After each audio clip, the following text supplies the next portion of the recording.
ओम नमः शिवाय। शिव महापुराण रुद्र संहिता युद्धखंड पूर्वार्ध अध्याय 46 युद्ध समाप्ति। सनत कुमार बोलिया, महाबली ગીલ નામક દૈત્યને આગળ કરીને અંધક શિવજીની સાથે યુદ્ધ કરવાને માટે આવ્યો। તે શિવજીની ગુફા પહોંચ્યો। વ્રજનો જેવો અવાજ કરતા તેણે પાર્વતી તથા શિવજી ઉપર વજ્ર પ્રહારનો પ્રારંભ કર્યો। તેની સેનાએ શિવજીની ગુફા દ્વારને તથા તેની ચારે બાજુએ આવેલા વૃક્ષો વેલાઓના પાનને ઉખેડીને ફેંકી દીધા।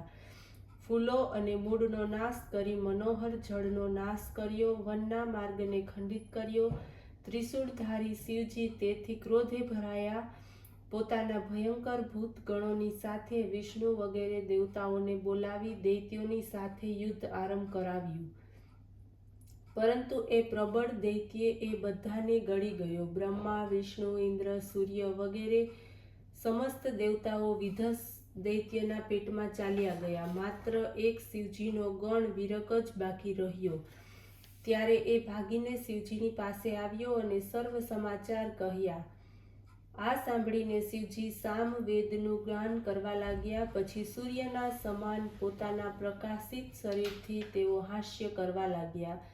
એમના અટ્ટહાસ્યથી સમસ્ત અંધકાર દૂર થઈ ગયો। વિરક્તે દૈત્યોની સાથે મોટું યુદ્ધ કર્યું। આ બાજુએ એ દૈત્ય નંદીને ગળી ગયો। ત્યારે શિવજી વૃષભ ઉપર સવાર કરી મંત્ર જપતા તે ગળેલાને ઉગારવાને માટે યુદ્ધમાં આવ્યા। તેમણે પોતાના તીવ્ર બાણોથી વિધસને મારી નાખ્યો।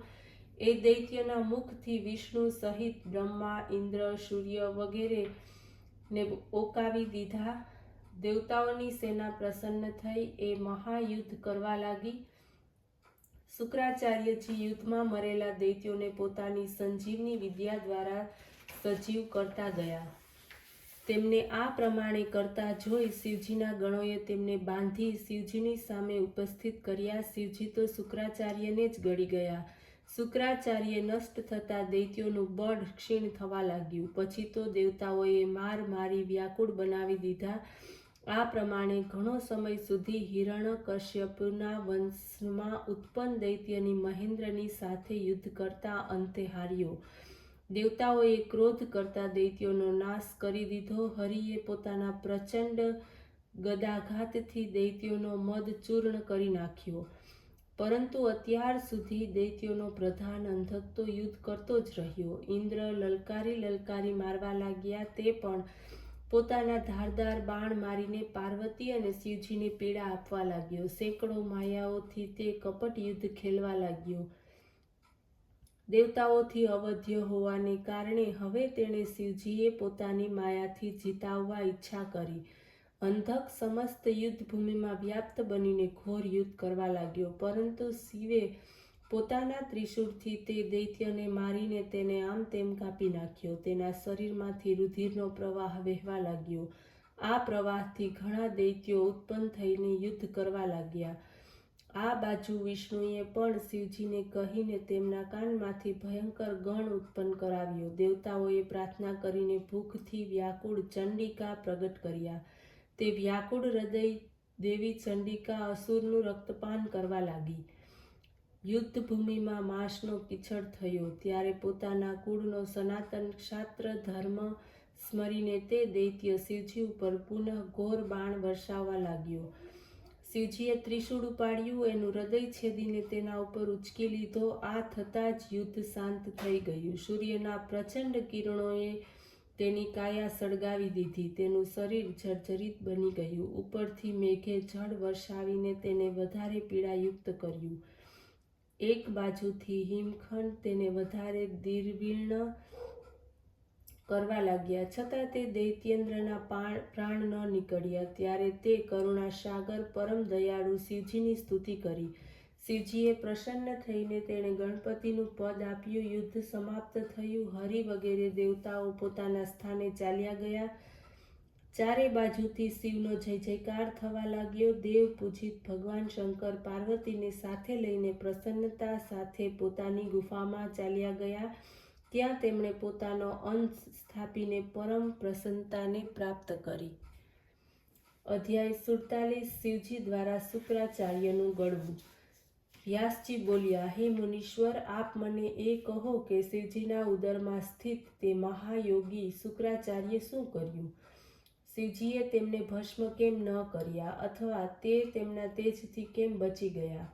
પછી તે શિવના ઉદરમાંથી કેવી રીતે નીકળ્યા અને તેમણે મૃત્યુને શાંત કરનારી તે પરમ વિદ્યાને કેવી રીતે પ્રાપ્ત કરી? શિવજીના ત્રિશૂળથી નષ્ટ થવા હોવા છતાં પણ અંધક દૈત્યે ગણના પતિની પદવી કેવી રીતે પ્રાપ્ત કરી? કૃપા કરીને શિવજીની આ બધી કથાઓ મને સંભળાવો.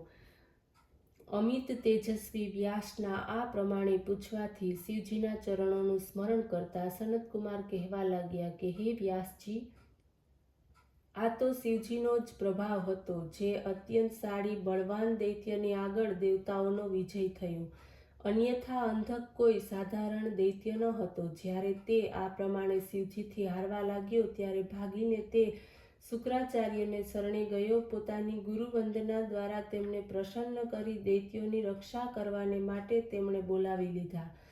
શુક્રાચાર્યે આવીને વિધેશનું સ્મરણ કર્યું, મરેલા દૈત્યો ઉપર વિદ્યાનો પ્રયોગ કર્યો.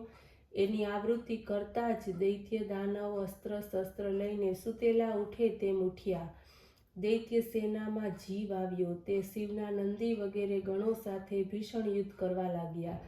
આ જોઈને શિવના ગણો થરથરી ઉઠ્યા અને નંદીએ જઈને શુક્રના આગમન અને એમની વિદ્યાનો પ્રયોગ શિવજીને કહી સંભળાવી પોતાની વ્યાકુળતા પ્રગટ કરી. તે સાંભળીને શિવ હસવા લાગ્યા અને નંદીને કહ્યું કે ગભરાઓ નહીં, મારી આજ્ઞા છે, તમે હમણાં જઈને શુક્રાચાર્યને મારી પાસે પકડી લાવો.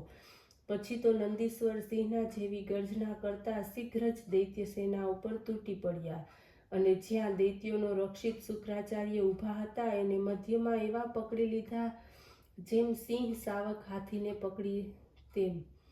વસ્ત્રો અને આભૂષણોથી રહિત શુક્રાચાર્ય નંદી પાસે છોડાવવાનો ઘણો જ પ્રયત્ન કર્યો, પરંતુ તે છોડાવી શક્યા નહીં. ગણેશ્વર નંદી પોતાના મુખની અગ્નિથી દૈત્યોના સેંકડો અસ્ત્રોને સળગાવી મૂકી શત્રુ પક્ષને વ્યાકુળ કરવા લાગ્યો. તેઓ શિવની પાસે આવ્યા. શિવજીએ ઉચ્ચ સ્વરથી હાહાકાર કરતા શુક્રને પોતાના મોઢામાં ફળની જેમ મૂકી દીધા.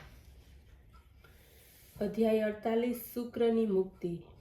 વ્યાસજીએ પૂછ્યું કે શિવજી દ્વારા શુક્રાચાર્યને ગળી જવાથી શું થયું? અંધકના મહાવીર દૈત્યોએ શું કર્યું? ત્યારે સનતકુમાર બોલ્યા, શિવના ઉદરમાંથી સ્થિત શુક્રાચાર્ય બહાર નીકળવાનો ઘણો પ્રયત્ન કરવા લાગ્યા. તેમણે બહાર નીકળવાને માટે શિવના શરીરમાં છિદ્રોની ઘણી ખોડ કરી, પરંતુ સેંકડો વર્ષો સુધી 7 લોક અને પાતાલમાં શોધવા છતાં પણ એનામાં આ પ્રકારની કોઈ છિદ્રો એને ન મળ્યા. જે રીતે ખલ પુરુષ પુણ્યાત્મામાં દોષ જોઈ શકતો નથી, ત્યારે શુક્ર શિવના આપેલા પૂર્વ મંત્રને જપતા શિવના વીર્ય રૂપે એમના ઉદર પંજરમાંથી નીકળી લિંગ માર્ગથી બહાર આવ્યા. શિવને પ્રણામ કર્યા. પાર્વતીએ પુત્ર માની વિઘ્ન રહિત કર્યા. ત્યારે શિવના દ્વારા તેજ રૂપથી નીકળેલા શુક્રને જોઈને દયાસાગર શિવે કહ્યું, હે ભૃગુના પુત્ર, જે કારણે તમે મારી લિંગથી તેજ રૂપે નીકળ્યા છો એ કર્મથી હવે તમારું નામ શુક્ર પડશે. હવે જાઓ. શુક્રાચાર્ય શિવને પ્રણામ કર્યા અને એમની સ્તુતિ કરી અને આજ્ઞા લઈને પુનઃ દૈત્યોની સેનામાં ચાલ્યા ગયા. આ તો શુક્રનું શિવના ઉદરથી નીકળવાનું વૃત્તાંત છે. હવે એ મંત્રને સાંભળો જેના તપ શુક્રાચાર્ય શિવના ઉદરમાં કર્યો હતો. ઓમ નમઃ શિવાય.